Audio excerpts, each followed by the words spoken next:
Well, welcome everybody. Welcome to the Fairmede Hilltop Neighborhood Council meeting. It is July 23rd, Thursday night, a little after 7 p.m.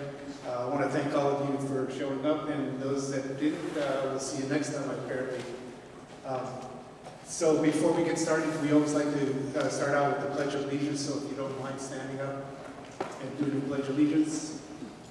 I pledge allegiance to the flag of the United States of America and to the republic for which it stands, one nation, under God, indivisible, with liberty and justice for all. All right, thank you. I hope everybody's enjoying the weather. So I left some information at the table there. There's some West County wastewater information for rebates. If you're doing a sewer lateral, you can get up to 40-50% off. Which is $2,000, $3,000 savings. There's also some National Night Out flyers over there. And then there's some election applications. So if you have any friends that haven't registered to vote, please grab a couple of those. You don't have to put a stamp on them. So just pass them on. And then we have a cleanup coming on. August 8th, just so everybody knows. This Saturday, it's a dumpster day. I hope you all can make it. So with that being said, I'd like to pass it on to Sergeant Ramos, who was actually grew up in this area.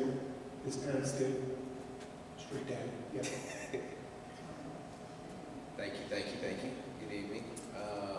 So I know last time you weren't here, so I kind of want to know the stats from the last actual meeting. So that was through March to May, and a total of 741 calls for service, 83 incident reports, 15 arrests, and 25 citations.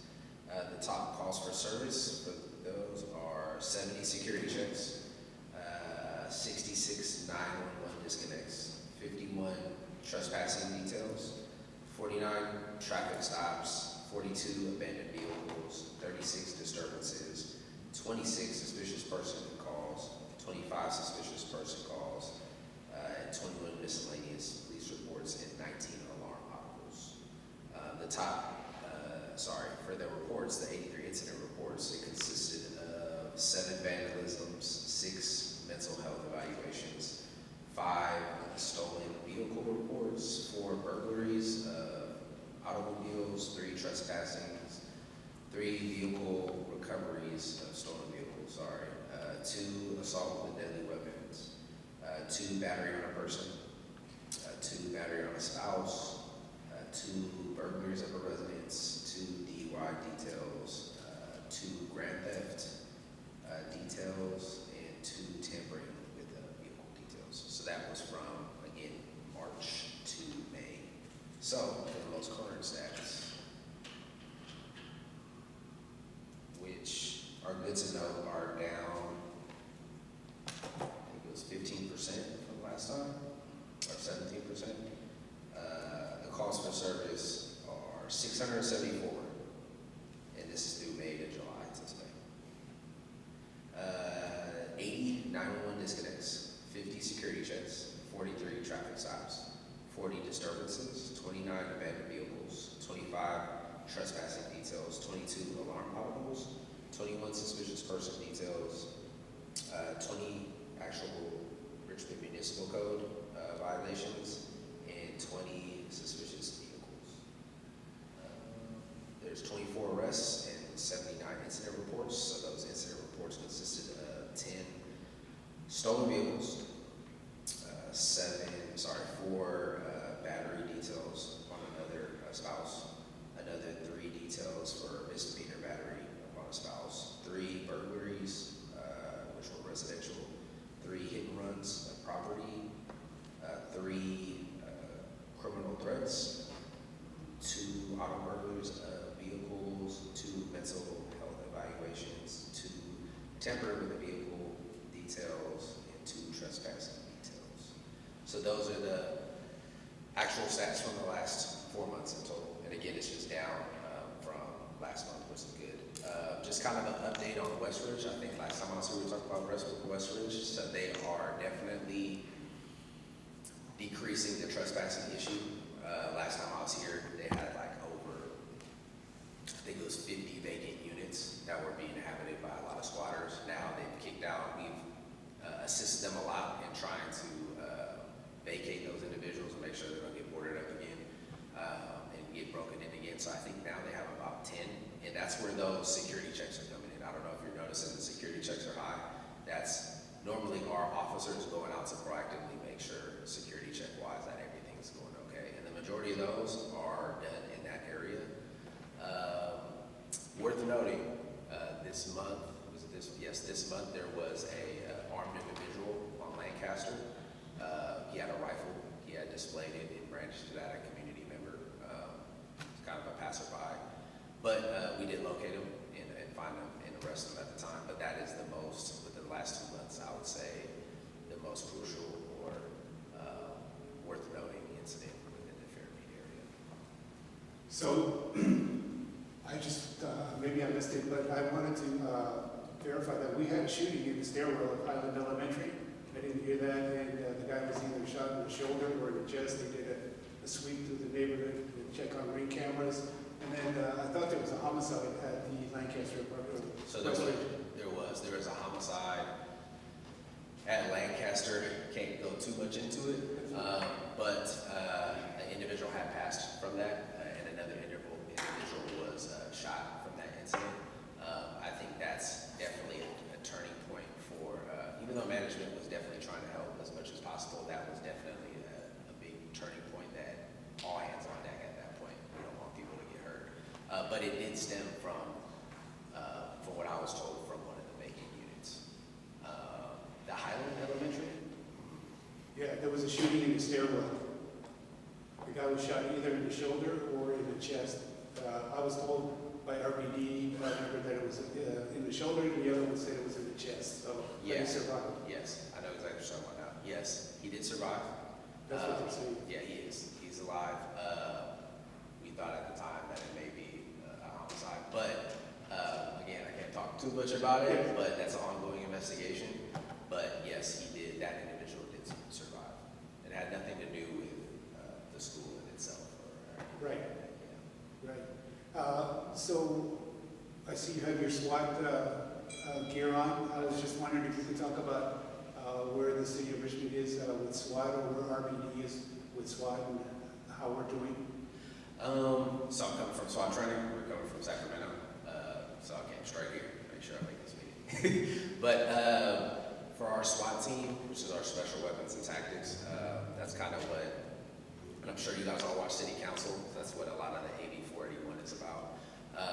For us, at this total right now, I think we've had about 19 operations, 2 being call-outs, meaning that an emergency happens within the city where they're requesting us to come and carefully handle the situation, something that might be above what patrol can do. More just on that, we train 2 times a month to make sure that we're fully equipped and ready and prepared to do anything for the city in terms of resources. Is that kind of answering your question? It does. And I was also curious, can you talk about where we're at with our staffing levels for Richmond Police Department? So right now, we definitely have a lot of people in line. I'm not sure if you guys are aware, we just sworn 5 new officers. So Tuesday, we sworn 5 new officers straight from the academy. So they're going into their field training officer, and if they pass that within 6 months, they'll be deployed as new officers on the street. The last total I took, the last total I saw, we had 13, I believe, that are actually picked up by us, but at this time, whether they're in the academy or going through the process of the academy, so they're brand new cops. But as of right now, we have 5 new cops coming on, and we're almost, in terms of fully staffed.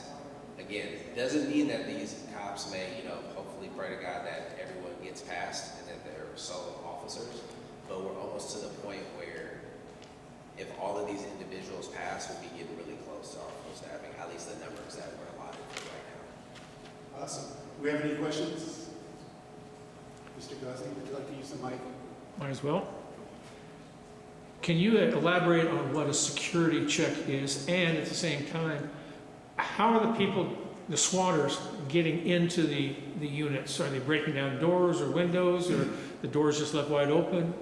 How are they getting access to it? Good question.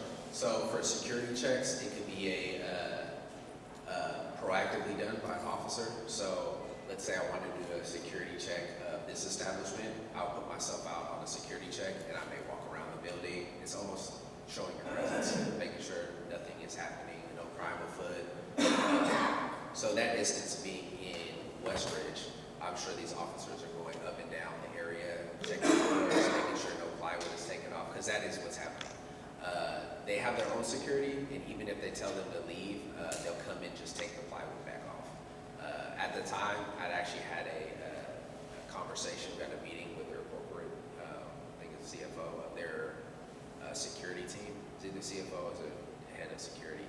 But they were going to put on those large, heavy, sheeted, like reinforced doors, but it wasn't cost effective for them. So plywood was being put up every day, and it was being taken down. So now, at least, the majority of those units are now occupied, and that was the issue, that they couldn't rehab them quick enough to turn around and have someone come in, because they would be broken back into and kind of torn up to a certain extent. So now, with the vacancies decreasing, they're actually able to kind of focus in on less units. It's hard to kind of supervise or watch over 50 units versus 10. Today I asked, it was around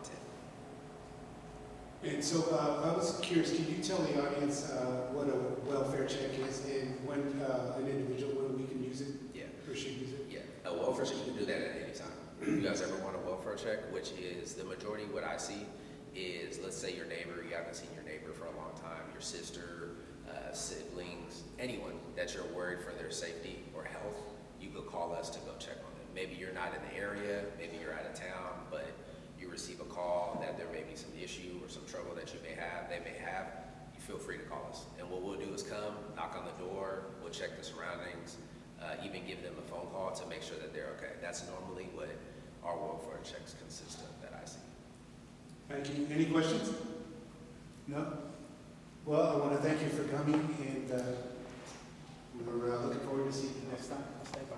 Oh, okay. Well, cool. Thank you. So we have Richmond Fire Department Inspector Dante Wiley here. So would you like to come up and give us your report? Our favorite inspector, by the way. Hello, hello, hello. Hello. Thank you very much for having me again. Once again, my name is Dante Wiley. I'm currently the Fire Marshall for the City of Richmond Fire Department. Been here for about 14 years in various capacities, with the last year and a half as serving as your Fire Marshal. Who knows what time of the year it is? Summer. It's the summer, right?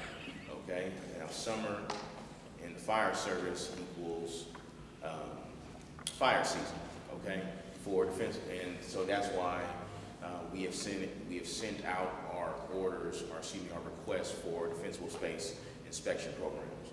Now, I know that's a lot of words to kind of say. We're going out there to check your vegetation on your property, okay? So for us, this is a engine company-based program, meaning all of the inspections are done by the engine companies in the assessed areas. So per the state and following the state's guidelines, all our inspections are only going to be done in this area that the state has designated as very high severity zone in the city of Richmond. That encompasses about a little bit more than 1,400 parcels within our city, which are mainly in Engine 63's district, which is over by DeAnza High School. There's some sprinkled here, and also in Engine 66's area, up behind like the Sikh temple up there. So we've started that program. I believe, though, I shouldn't say I believe, those notices went out about a month ago. The inspection started on the 14th by the engine companies.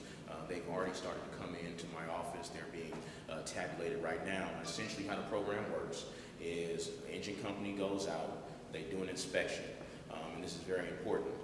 They do an inspection from the public right away, because obviously we cannot access private property without your permission, correct? So they come out, they do the inspection from the public right away.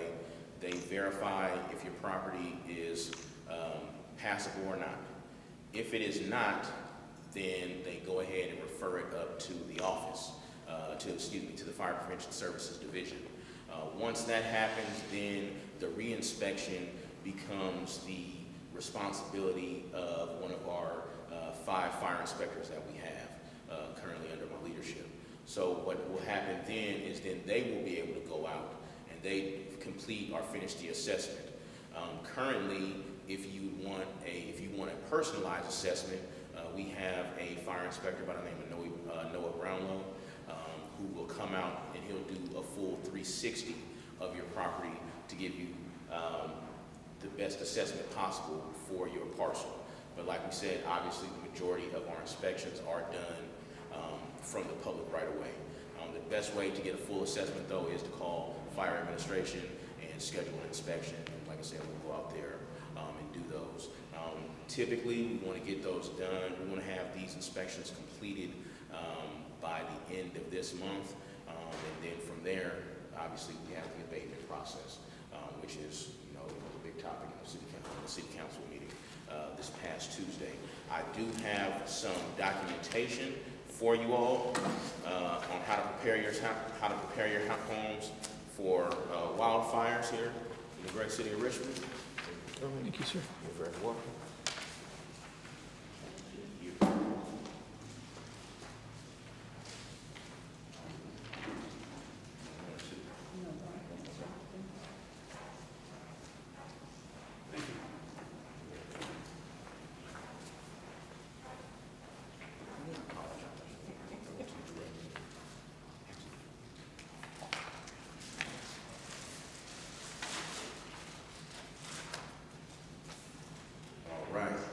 So that is, and I'm sure, especially living in the Fairmede area, I'm sure you've seen the sign that we have over in front of Station 68, okay? That sign has been up, that predates me, so I believe it's been up for at least 2.5, possibly 3 years.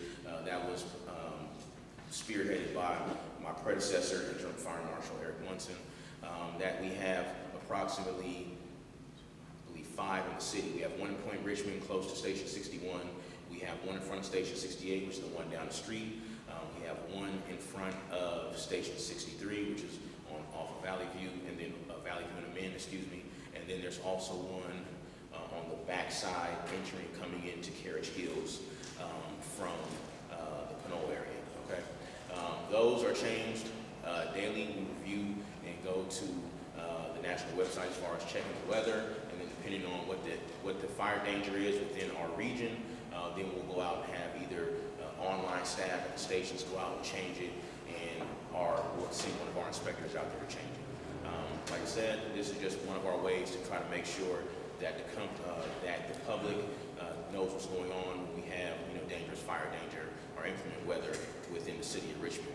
Also, for anybody who's online who utilizes Instagram and or Twitter, our Office of Emergency Services has a page, and they use that page we utilize that page to get out any information as far as any type of large-scale incidents that are going on, not only within the city of Richmond, but also in our neighboring surrounding communities that will potentially affect the citizens of Richmond.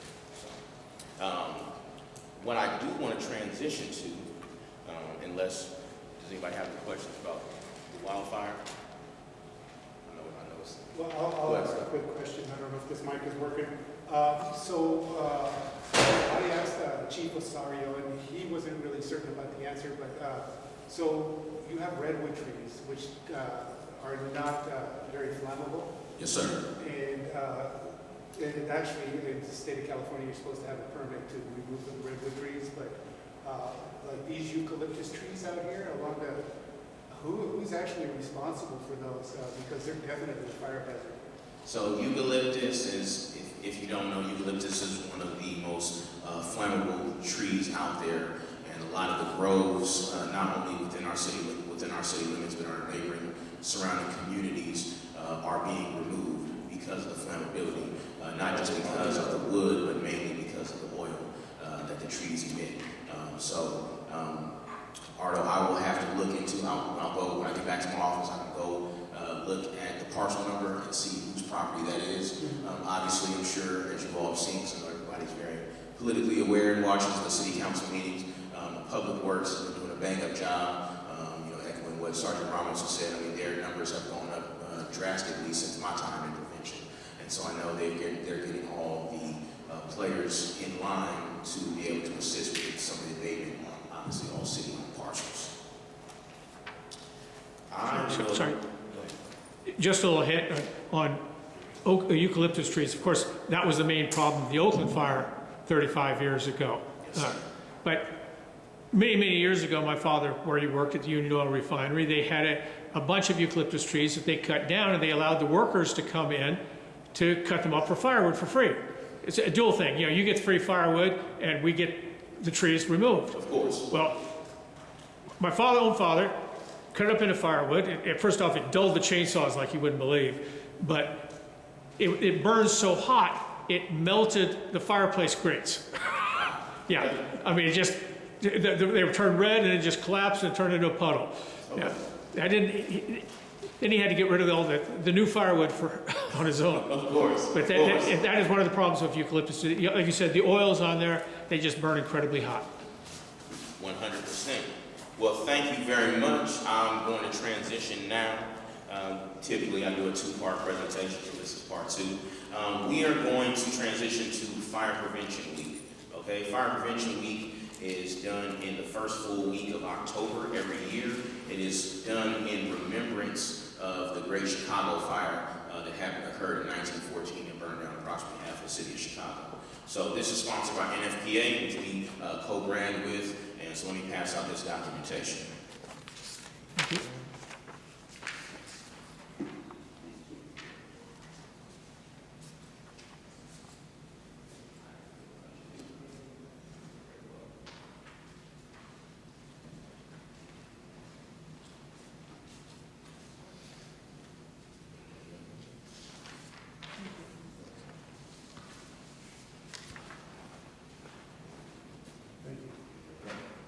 And this year's theme for Fire Prevention Week is to charge into fire safety. Safe charging is a superpower. So for those of you who, obviously pay attention to a lot of things in the fire service, one of the biggest hazards going on right now facing the fire service is lithium-ion batteries. And those pretty much come in everything that we operate, our cell phones, our computers, our cameras, pretty much anything that's portable. And so one of the things that NFPA is doing to kind of curb some of those fire dangers is to put this information out pertaining to how you should charge all your lithium-ion battery-powered equipment. And the main thing is they want to make sure that you're charging it with the cord and the block that it comes with, right? Because we understand that obviously in the age of Amazon, in which we all live, they just make everything so easy. And when you buy it, when you get a new phone, the block from Apple or from Verizon, or from Samsung might cost $40. You can go on Amazon and get one for, $15, $10, right? But the hazard that you run with that is was that piece of equipment tested to the same standards? And typically that standard is either going to be one or two testing companies. UL, which stands for Underwriters Laboratory, or FM, which stands for Factory Mutual. Okay, if you buy any type of product and it's not rated by either of those two, I wouldn't touch it. Okay, that is what is considered in the fire service a listed product. So if you look on the side, if you turn this sheet to the side, you see some of the tips that they gave us for this year. We'll go over a couple of them. I myself have started utilizing these in my own home and personal life. Charge on a hard, flat surface, not a couch or bed. Use the charger that came with the device or the one that's from the same company. When the device is fully charged, unplug it. And if you jiggle the cord, if you have to jiggle the cord to charge, it's time for a new charger. So these type of things will help you, not only maintain the battery life on your equipment, but also keep your household and your family fire safe.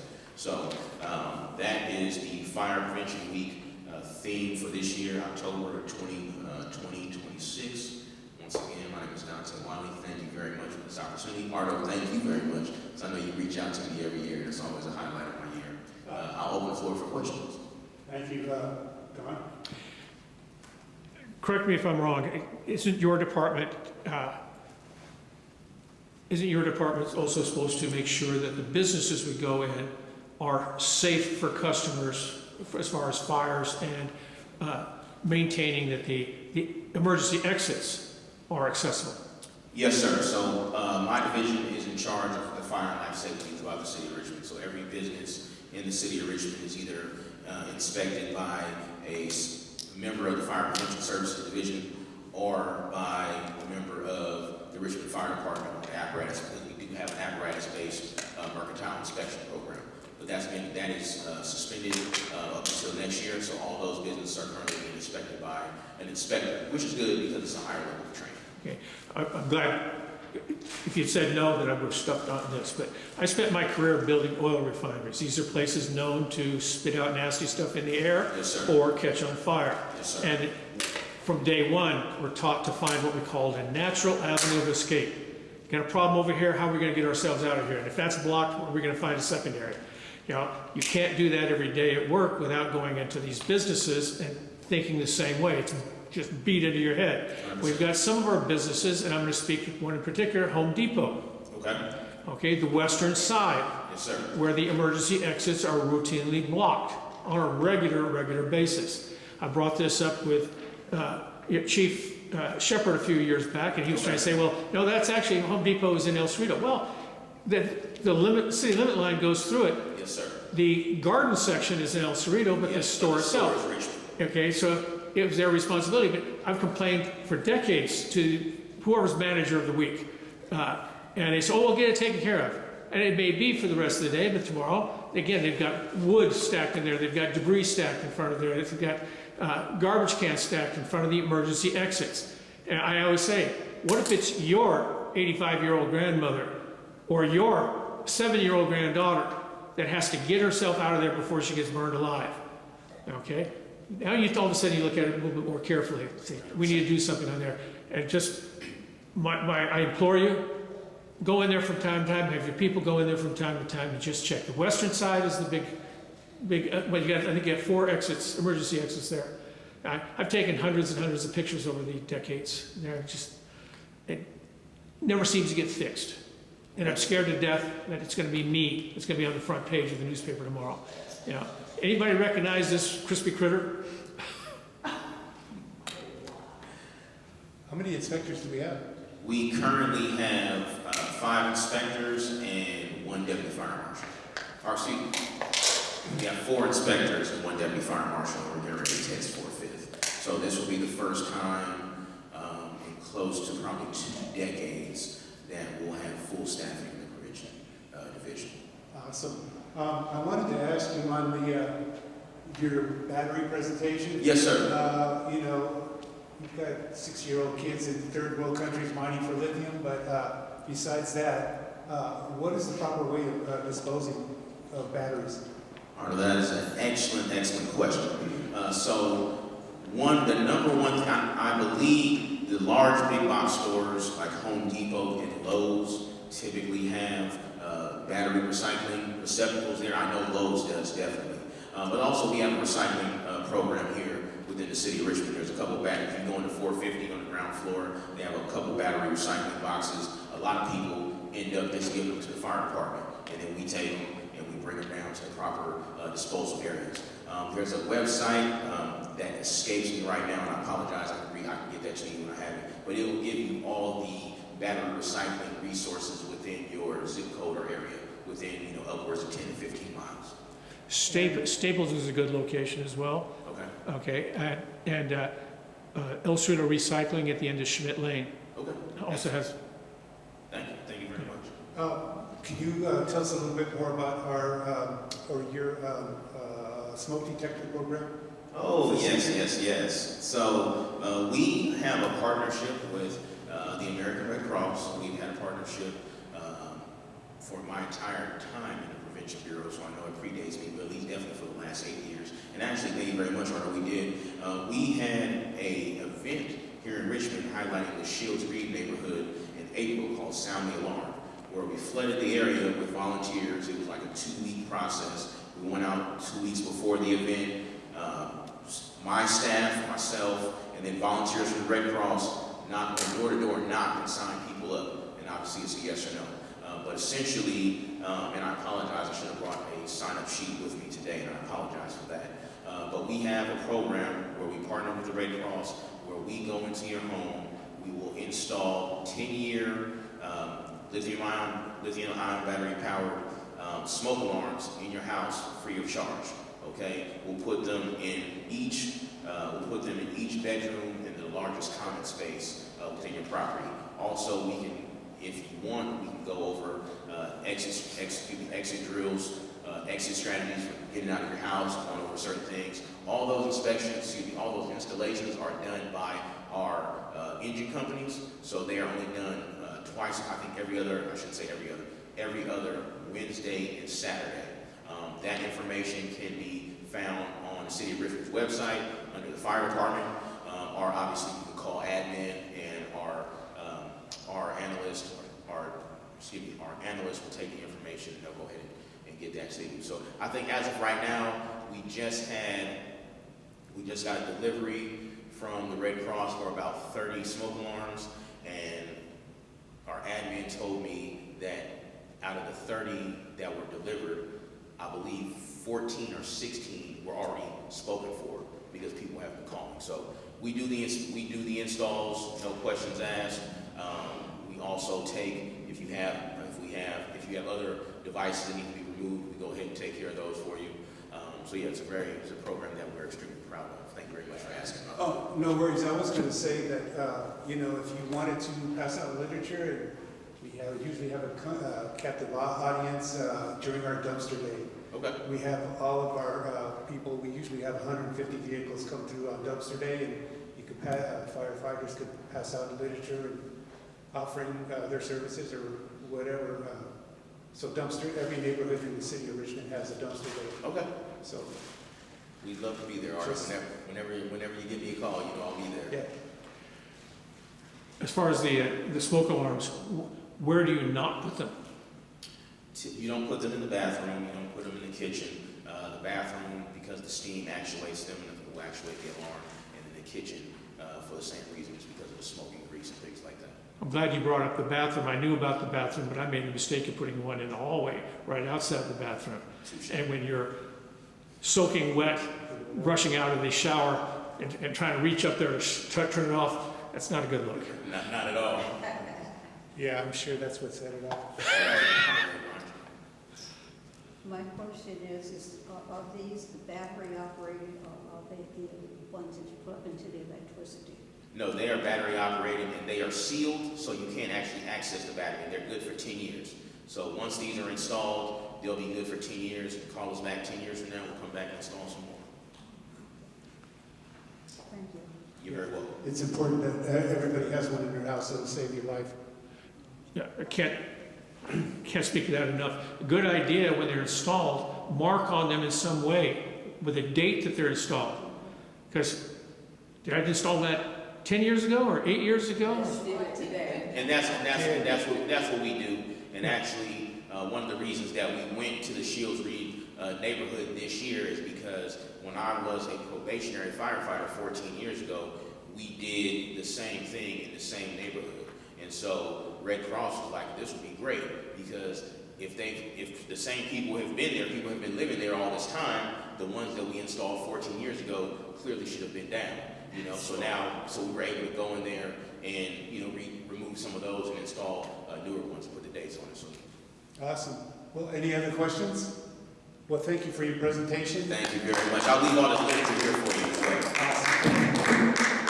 And we hope to see you soon. Thank you. So once again, we have a dumpster day coming up for all of you on Saturday, August 8th. And make sure you have an ID with you. Dolores will be there checking IDs and moving traffic around. Again, there's voter registration applications over here on the table. If you know somebody or want somebody to vote, they need to be registered to vote, and we have the applications. You don't have to put a stamp on them. The elections will be in November. Make sure you know who you want to vote for. Don't just take the word of a friend, because that friend could always be wrong. Again, if you want to volunteer for the dumpster day or any of the cleanups, we have a few bucks in our account. And before I get to the next item, I wanted to present Pastor Lauren a card and a check from the Fairmede Hilltop Neighborhood Council for allowing us to use the facilities and always being here for us. Well, thank you, sir. Yeah. That is very kind of you. Oh, sure. I will. I'm very thankful that you guys choose to meet here. It's great to have you guys. Always great to have you. All right. The Fairmede Hilltop Neighborhood Council appreciates you allowing us to use of your hall for our meetings. Please accept this token of our appreciation. Thank you, Arto and Dolores. Thank you very much, you guys.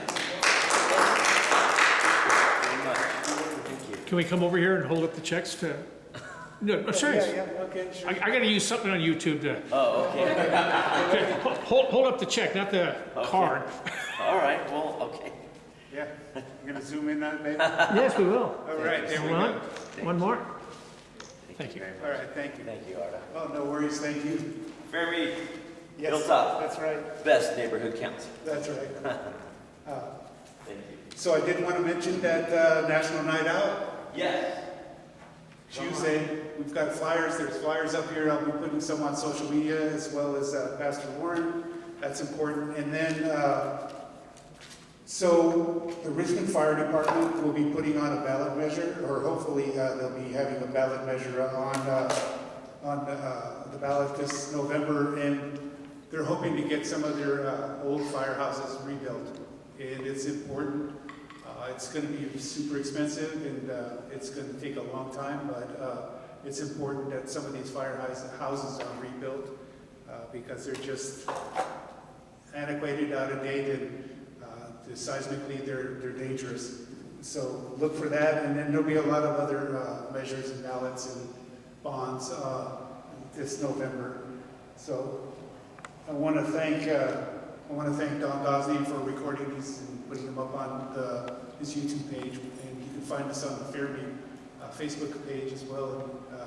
That'll be Don Gosney YouTube page. Yeah. Under Don Gosney, okay. And then, yeah, thank you all, and we'll see you next time. What's that?